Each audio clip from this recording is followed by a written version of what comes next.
you very much. Thank you. I moved to America 12 years ago with my wife, Terry, and our 2 kids. Actually, truthfully, we moved to Los Angeles. Thinking we were moving to America. But anyway, it's a short plane ride from Los Angeles to America.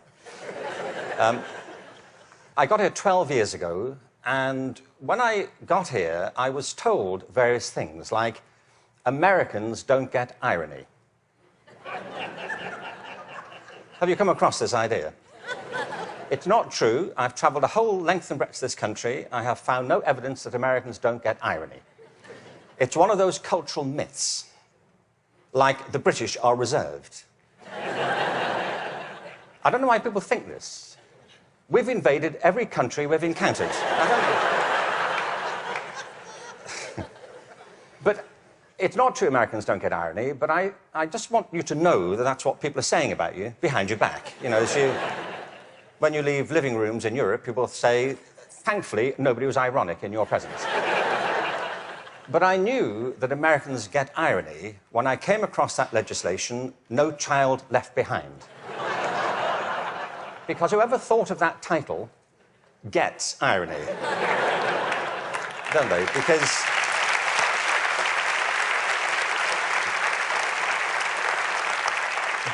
Because it's leaving millions of children behind. Now, I can see that's not a very attractive name for legislation. Millions of children left behind. I can see that. What's the plan? Well, we propose to leave millions of children behind, and here's how it's going to work. And it's working beautifully. In some parts of the country, 60% of kids drop out of high school. In the Native American communities, it's 80% of kids. If we halved that number, one estimate is it would create a net gain to the US economy over 10 years of nearly $1 trillion. From an economic point of view, this is good math, isn't it? That we should do this. It actually costs an enormous amount to mop up the damage from the dropout crisis. But the dropout crisis is just the tip of an iceberg. What it doesn't count are all the kids who are in school but being disengaged from it, who don't enjoy it, who don't get any real benefit from it. And the reason is not that we're not spending enough money. America spends more money on education than most other countries. Class sizes are smaller than in many countries. And there are hundreds of initiatives every year to try and improve education. The trouble is, it's all going in the wrong direction. There are 3 principles on which human life flourishes, and they are contradicted by the culture of education under which most teachers have to labour and most students have to endure. The first is this, that human beings are naturally different and diverse. Can I ask you, how many of you have got children of your own? OK. Or grandchildren? How about 2 children or more? Right. And the rest of you have seen such children? Small people wandering about. I will make you a bet, and I'm confident I will win the bet. If you've got 2 children or more, I bet you they are completely different from each other, aren't they? Aren't they? You would never confuse them, would you? Like, which one are you? Remind me. You know, your mother and I are going to introduce some colour-coding system so we don't get confused. Education under No Child Left Behind is based on not diversity, but conformity. What schools are encouraged to do is to find out what kids can do across a very narrow spectrum of achievement. One of the effects of No Child Left Behind has been to narrow the focus onto the so-called STEM disciplines. They're very important. I'm not here to argue against science and math. On the contrary, they're necessary, but they're not sufficient. A real education has to give equal weight to the arts, the humanities, to physical education. An awful lot of kids... Sorry, thank you.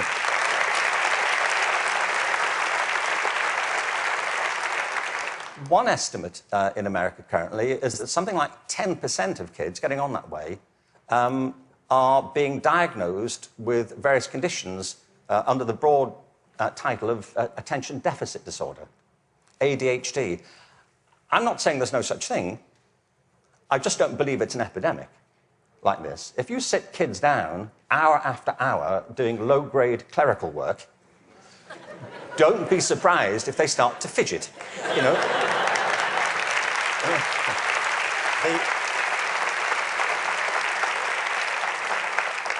Children are not, for the most part, suffering from a psychological condition. They're suffering from childhood, you know, and I know this because I spent my early life as a child. I went through the whole thing. And kids prosper best with a broad curriculum that celebrates their various talents, not just a small range of them. And by the way, the arts aren't just important because they improve math scores, they're important because they speak to parts of children's being which are otherwise untouched. The second... Sorry, thank you. The second principle that drives human life and flourishing is curiosity. If you can light the spark of curiosity in a child, they will learn without any further assistance very often. Children are natural learners. It's a real achievement to put that particular ability out or to stifle it. Curiosity is the kind of engine of achievement. Now, the reason I say this is because one of the effects of the current culture here, if I can say so, has been to deprofessionalize teachers. There is no system in the world or any school in the country that's better than its teachers. Teachers are the lifeblood of the success of schools. But teaching is a creative profession. Teaching properly conceived is not a delivery system. You know, you're not there just to pass on received information. Great teachers do that. But what great teachers also do is mentor, stimulate, provoke, engage. You see, in the end, education is about learning. If there's no learning going on, there's no education going on. And people can spend an awful lot of time discussing education without ever discussing learning. The whole point of education is to get people to learn. A friend of mine, old friend, actually very old, he's dead. That's as old as it gets, I'm afraid. So, but a wonderful guy, he was. A wonderful philosopher. He used to talk about the difference between the task and achievement senses of verbs. You know, you can be engaged in the activity of something, but not really be achieving it. It's like dieting. It's a very good example, you know. There he is, he's dieting. Is he losing any weight? Not really.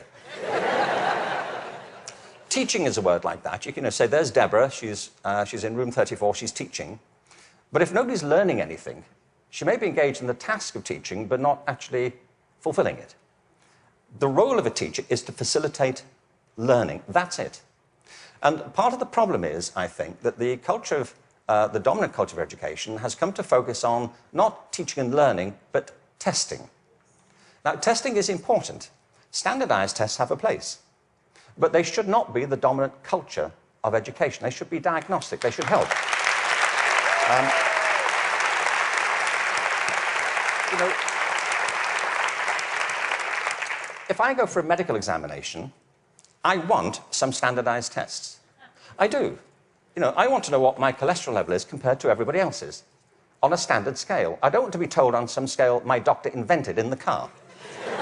You know, your cholesterol is what I call level orange. Really? Is that good? We don't know. But all that should support learning. It shouldn't obstruct it, which of course it often does. So in place of curiosity, what we have is a culture of compliance. Our children and teachers are encouraged to follow kind of routine algorithms rather than to excite that power of imagination and curiosity. And the third principle is this, that human life is inherently creative. It's why we all have different resumes.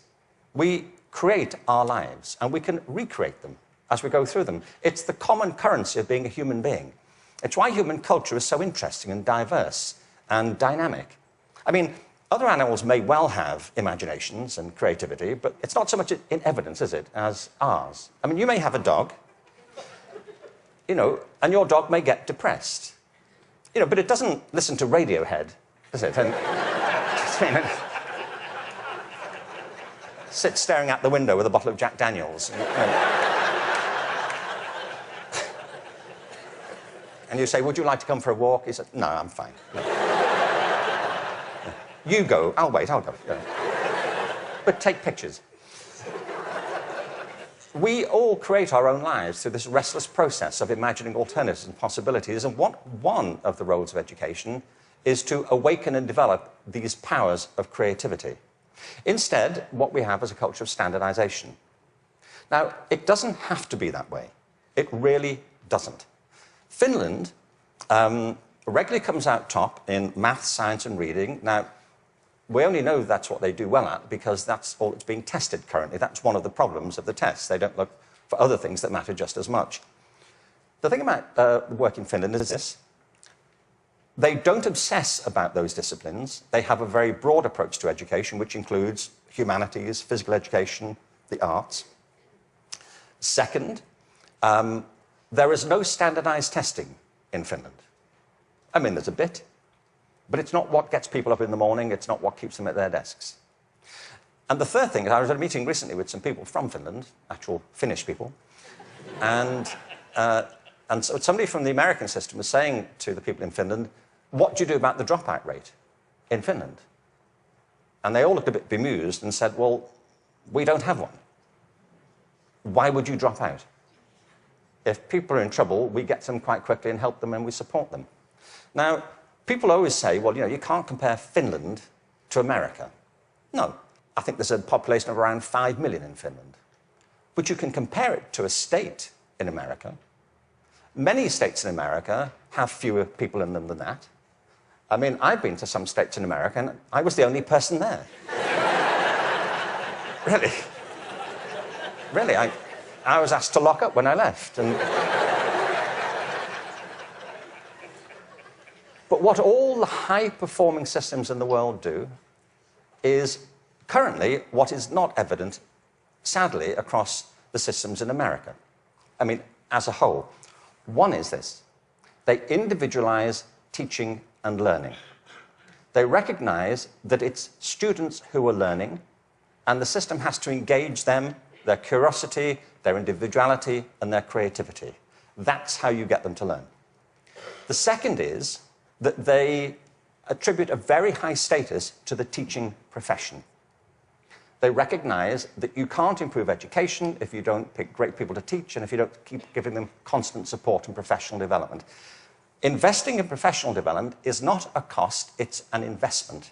And every other country that's succeeding well knows that, whether it's Australia, Canada, South Korea, Singapore, Hong Kong, or Shanghai. They know that to be the case. And the third is they devolve responsibility to the school level for getting the job done.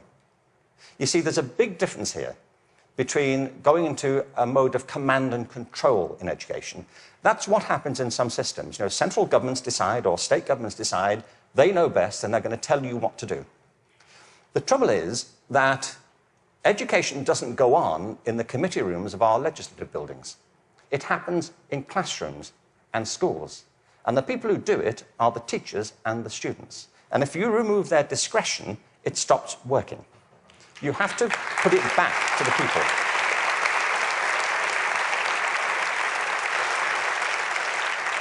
There's wonderful work happening in this country. But I have to say, it's happening in spite of the dominant culture of education, not because of it. It's like people are sailing into a headwind all the time.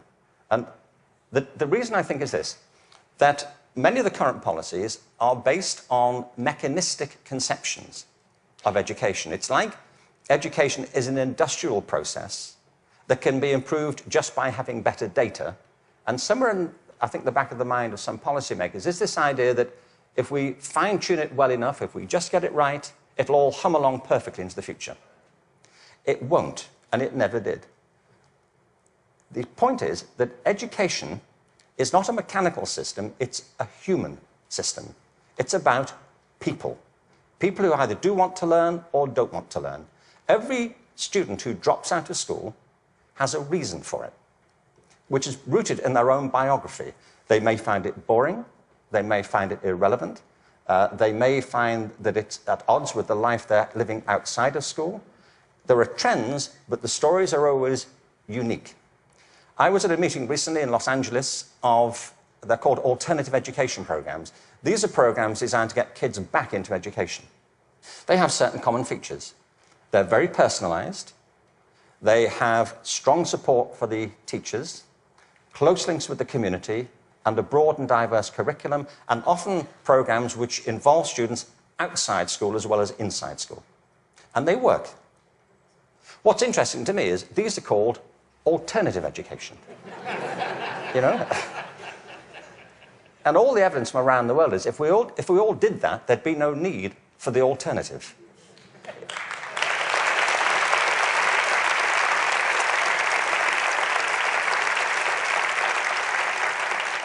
So I think we have to embrace a different metaphor. We have to recognize that it's a human system and there are conditions under which people thrive and conditions under which they don't. We are, after all, organic creatures. And the culture of the school is absolutely essential. Culture is an organic term, isn't it? Not far from where I live is a place called Death Valley. Death Valley is the hottest, driest place in America, and nothing grows there. Nothing grows there because it doesn't rain, hence Death Valley. In the winter of 2004, it rained in Death Valley. 7 inches of rain fell over a very short period.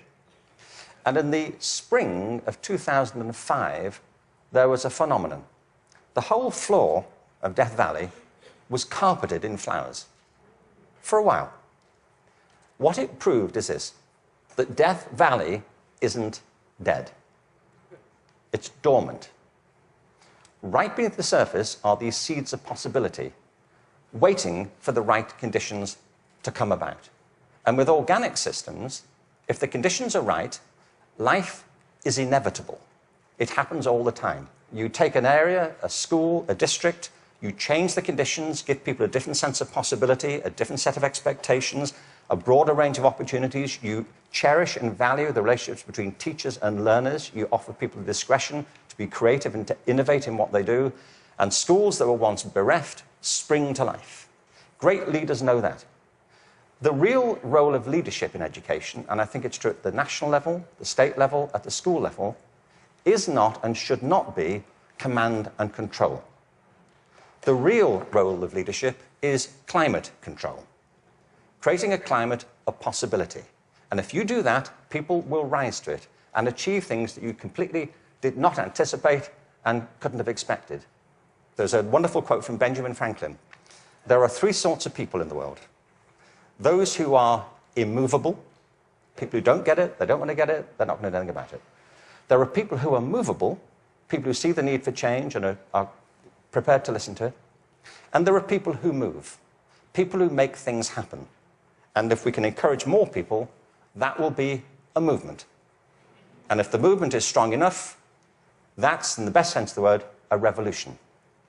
And that's what we need. Thank you very much.